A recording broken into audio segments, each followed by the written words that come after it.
On July the 15th, 2008, Ronaldinho sealed a €21 million move from Barcelona to AC Milan. Another big money transfer for the former World Player of the Year, but this time the Brazilian was at a crossroads in his career. After so much time playing in Spain, I decided I needed a change. I settled upon Milan because the club has one of the best setups in the world. Some really great players, and they're one of the best teams in the world too. His game's changed, but Ronaldinho's still young. He needs to be loved again. The fans abandoned him. So has the world seen the best of Ronaldinho? He certainly won everything there is to win for club and country, but the old inspiration isn't there. Does the once brilliant Brazilian have the desire to prove himself once again? I want to believe that he does. I'm praying he does, because he's a spectacular player. I love watching Ronaldinho play. But my big fear is he's become much more of a showman than a footballer. Ronaldinho, after all, inspired Barcelona to back-to-back Primera Ligas and a Champions League title. It was all done with his familiar, intoxicating inspiration. I think he did so much at Barcelona that people always expect more and more. Sometimes that's just not possible. You can only do so much. You're only human. Ronaldinho, perhaps the most gifted player of his generation.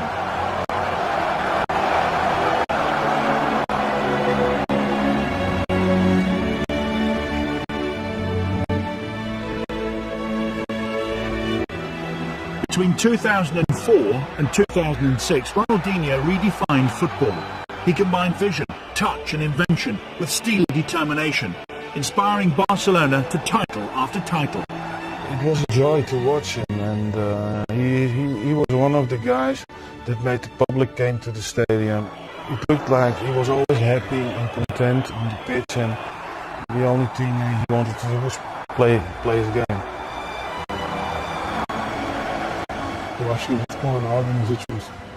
I think that no one has played as beautifully as Ronaldinho in the past 10 years.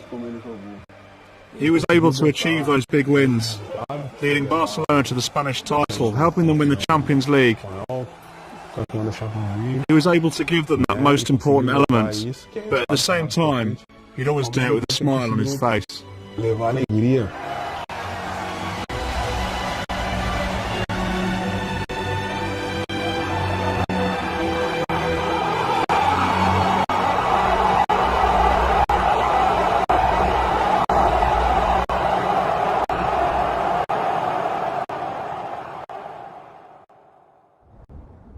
Here in Brazil's southernmost city of Porto Alegre is where Ronaldinho's story begins. Born in the relatively poor suburb of Vila Nova in March 1980, Ronaldo de Assis Moreira seemed destined to become a footballer. Ever since I was a little boy, I've loved playing football. It's a gift that God gave me, and I'm just happy to make a living out of it. A talent for football ran in the family. His brother Assis started for the local club Grêmio in the early 90s until his career was cut short by injury. Assis was an important role model to his younger brother. Everyone knew about Assis at Grêmio. and he played for Brazil at every youth age group, so everyone knew about him. Just imagine what it was like for Ronaldinho at home, watching his brother do all this. So I think the greatest inspiration was his brother, Assis. Ronaldinho was quick to follow in his older brother's footsteps, playing futsal at Grêmio from the age of 7. Even as a youngster, he showed a precocious talent and soon established himself at the club he supported. For so many years, Grêmio was the beginning of everything. I owe the club a lot. From the age of 7 to the age of 21, it was a great start in football. Were you a fan? I still am today.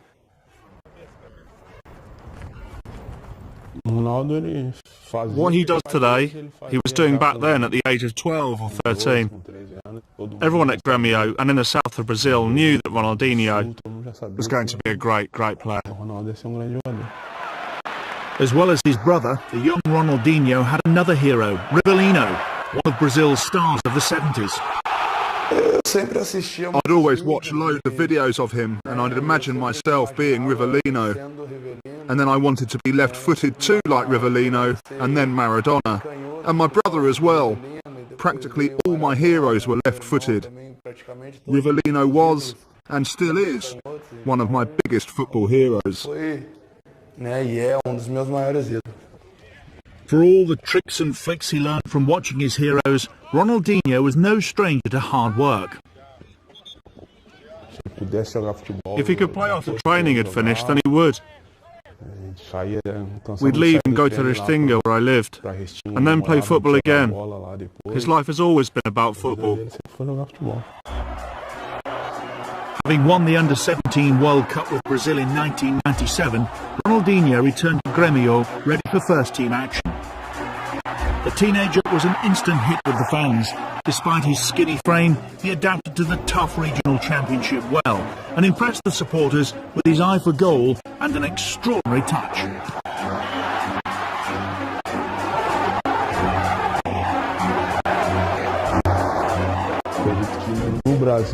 South Brazilian Regional Championship is the most similar to European football. A lot less fouls are given and it's more aggressive than other championships. And I think that made a big difference to Ronaldinho's career. Like many great players, Ronaldinho produced his best performances in the biggest games. Grêmio's bitter rivals were Internacional, and Ronaldinho always excelled against them, so much so that the nation took notice.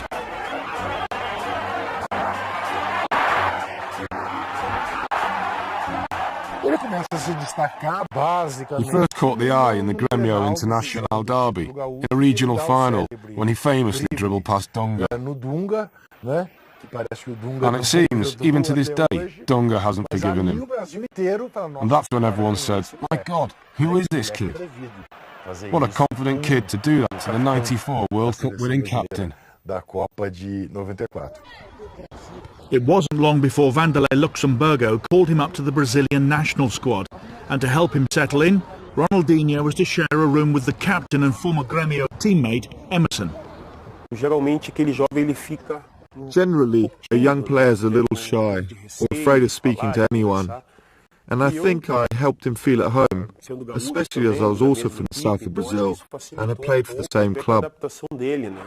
He took to international football easily enough though, and he looked every inch a Brazil player when he scored in 1999 against Venezuela in the Copa America.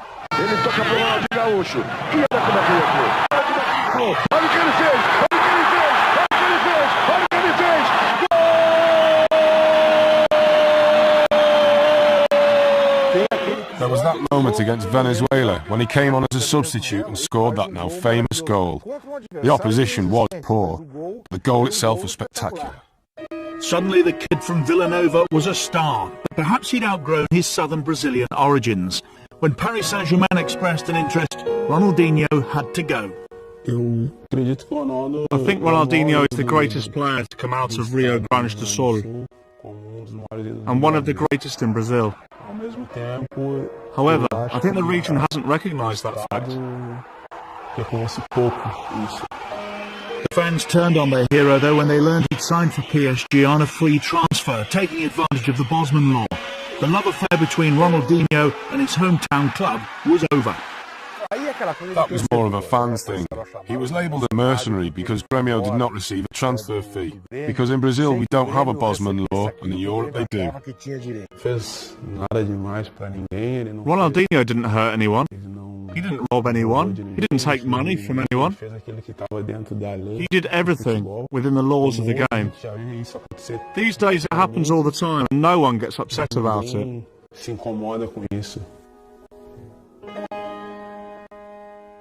After a few months in exile at Grêmio, Ronaldinho settled in the French capital surprisingly easily. He was still far from the complete player, but he showed flashes of genius that promised much for the future. Still, though, there was work to be done.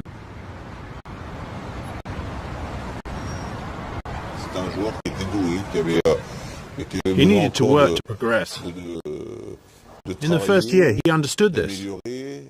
And in his own mind, he really tried. He had that genius. He had an incisive gift on the field. And we, the coaching staff and the fans, were helping him to become even better.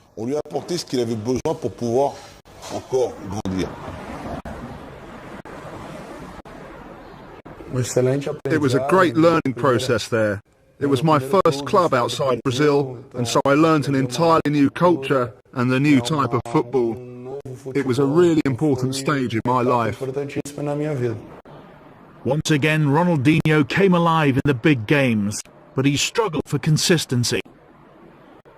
Generally, he was good in the important matches against the likes of Marseille, but he knew how to choose his moments. In the big ones, he was very good, but in the others, which were less important, he just wasn't as interested.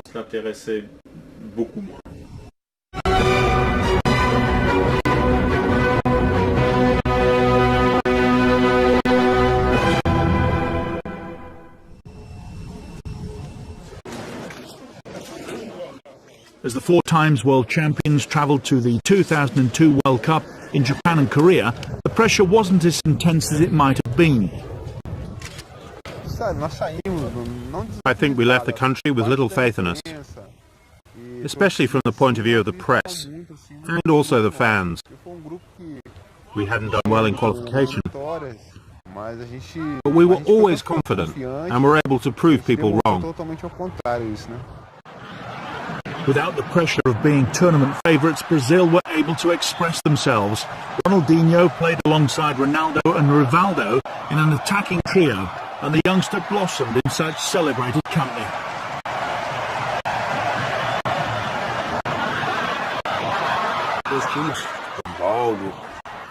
We had players like Rivaldo, Ronaldo and Cafu, and obviously other great players. And I think that helped Ronaldinho, because although it didn't take all the responsibility off his shoulders, he could at least share it with the others. And so I think he played with more freedom. It was the quarter-final against England when Ronaldinho truly left his mark on the competition. Michael Owen opened the scoring for England before a brilliant run from Ronaldinho led to Rivaldo's equaliser on the stroke of half-time.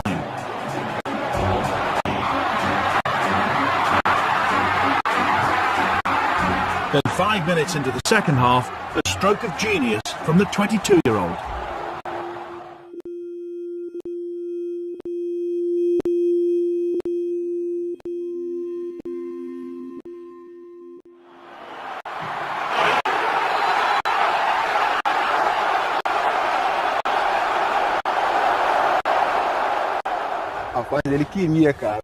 I'm telling you, he meant it. All of us argued about it for ages. We were saying, no, it must have been a cross. But before he took that free kick, he turned around. And I think he said to Belletti, keep your eye on the goalkeeper. He'll come off his line. He definitely was shooting. He couldn't have hit it so perfectly if he hadn't been. It was a delicate moment, and that's when Ronaldinho's star shone for us. That's why these guys are geniuses, capable of something special, and were born to play football. And they had these fortunate moments too. I was fortunate enough to score that fantastic goal and help Brazil win the World Cup. Despite later getting sent off for a foul, Ronaldinho's goal had restored belief to a shaky Brazilian side. Admittedly, he was stupid getting sent off against England. But then he did score that ridiculous goal. And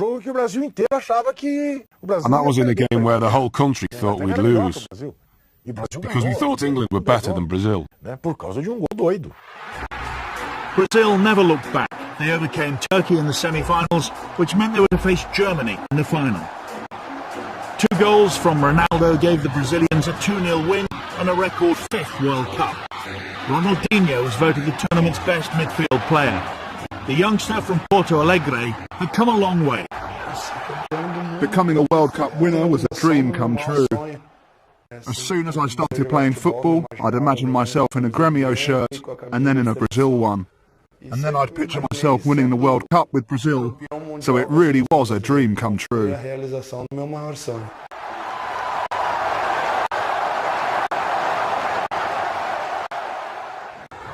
at Paris Saint-Germain, however, things weren't going quite so well.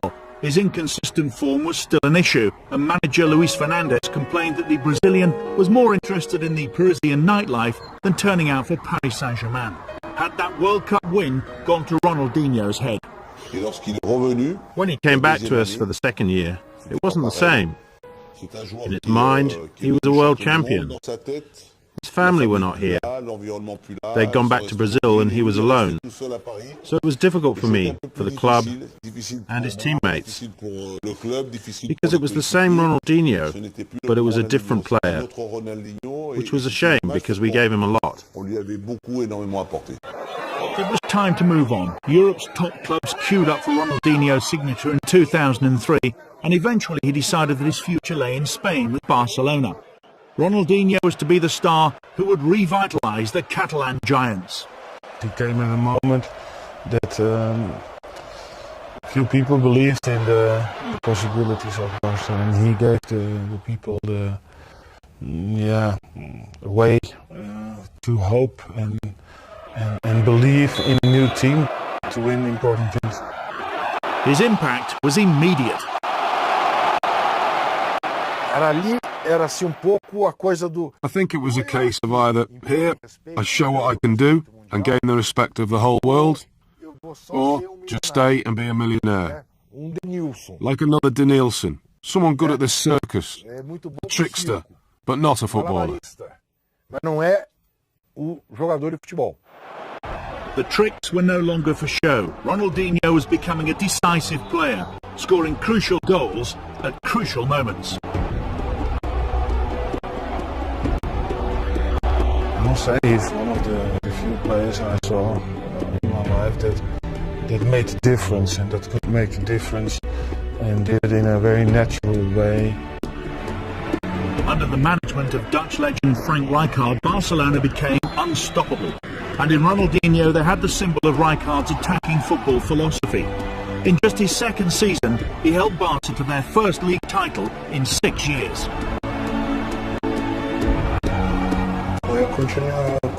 It was the culmination of all my hard work. I managed to win virtually everything there is to win in football there. It's a period in my life that I'll never forget. What he combined was pace and technically very, very skillful. He was able to control the ball and at the same time leave 1 or 2 or 3 opponents behind and do wonderful things.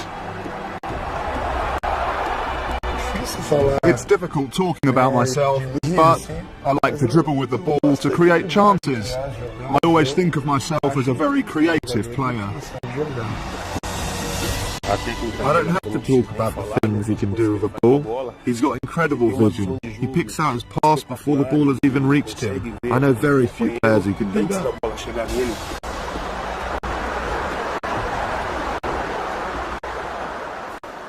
Great player. And if there was one match that encapsulated the genius of Ronaldinho, it came against Real Madrid in November 2005, when he destroyed Barcelona's bitter rivals at their own ground. A month later, naturally, it was Ronaldinho who won Europe's most prestigious individual award.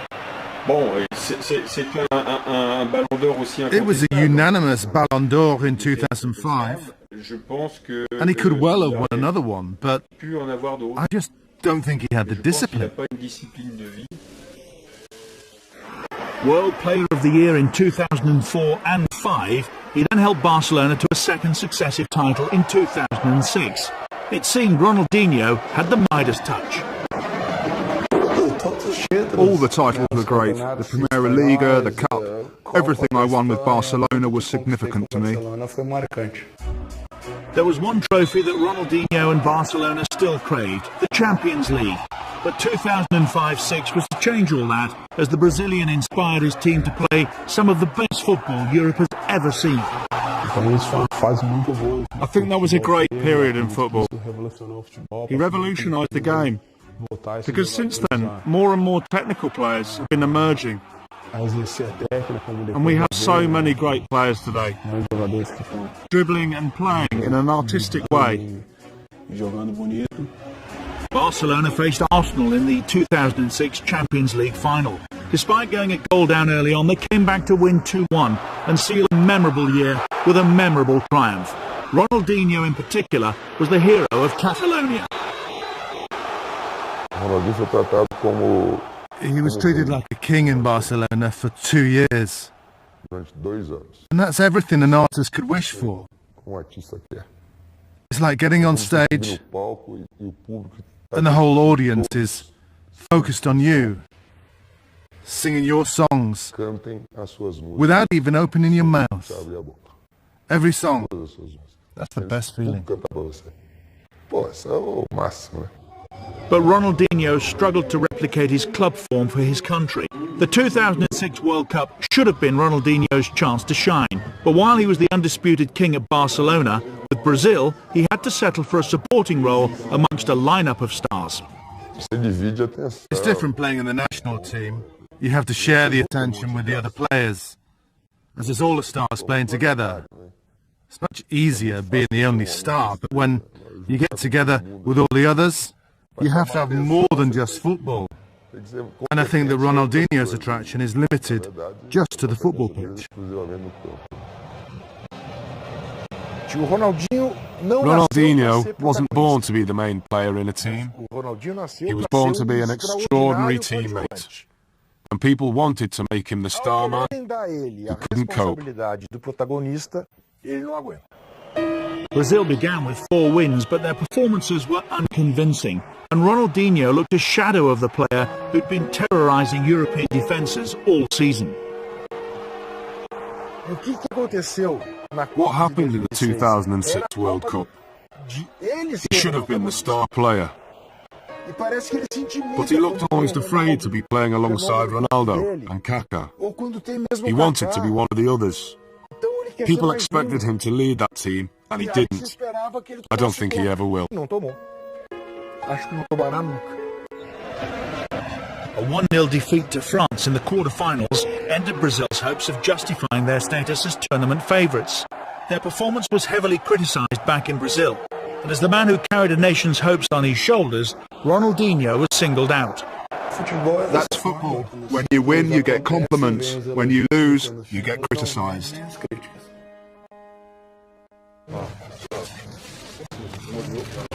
Back at Barcelona, Ronaldinho, the superstar footballer, suddenly appeared far less invincible, more human. Not for the first time in his career, his levels of desire and motivation were called into question. He was great in the first year, the second too, but in the third and fourth years, it was the same story as in Paris. Rijkaard couldn't get him to play. Frank Rijkaard had the same problem as I had in Paris with Ronaldinho. You can't always say it's my fault or Rijkaard's fault. Overall, I didn't have too many problems with Ronaldinho because he was Great guy, worked really well, and had a good relationship with his teammates. Only the last seasons, it was getting downwards, and he performed less. Ronaldinho was still a hugely marketable figure, but perhaps he'd begun to embrace that celebrity culture a little too much, and many feared that his lifestyle was not helping his football. This is what I'm talking about when I say he's become like a pop star or a marketing tool. He's thinking more about the adverts he does, thinking, I need to do what I do in the adverts on the pitch. It's confusing. You end up confusing the two roles. With a new generation coming through at Barcelona, Ronaldinho found himself increasingly isolated, and sometimes even on the sidelines. It became obvious that he needed a fresh challenge to revive his career. The only thing that surprised me once in a while is when he didn't have quite his day, his level could drop enormously. And if you think about that, you can say immediately that he is a really very sensitive guy. I think that's important for some guys, that they feel that they are beloved and liked and appreciated. The sort of adulation he received doesn't last for very long. Ronaldinho had it for about 2 years. Now he's in that needy phase. He lost the love, so he lost everything. That's the passion that he's trying to evoke once more at Milan. It's been a promising start to his career in Italy, and who knows, Ronaldinho may be able to reach the top once again. We're already seeing the Ronaldinho that we're used to seeing. The Ronaldinho who does his dribbles or impossible tricks. And I do believe he'll get back to that level. His performances with Milan led to a recall to the Brazilian side too. Now a veteran of the national side, it's hoped his enthusiasm for the game can rub off on Brazil's latest generation of talented players. I think there are a few players out there who love playing football quite like he does. He enjoys it more than anyone. He wants to play again and again. The guy just loves football. It's this passion for the game combined with his extraordinary ability that makes every fan the world over hope to see him recapture that form of his Barcelona days. Ronaldinho, a troubled genius perhaps, but still the greatest Brazilian player of his generation.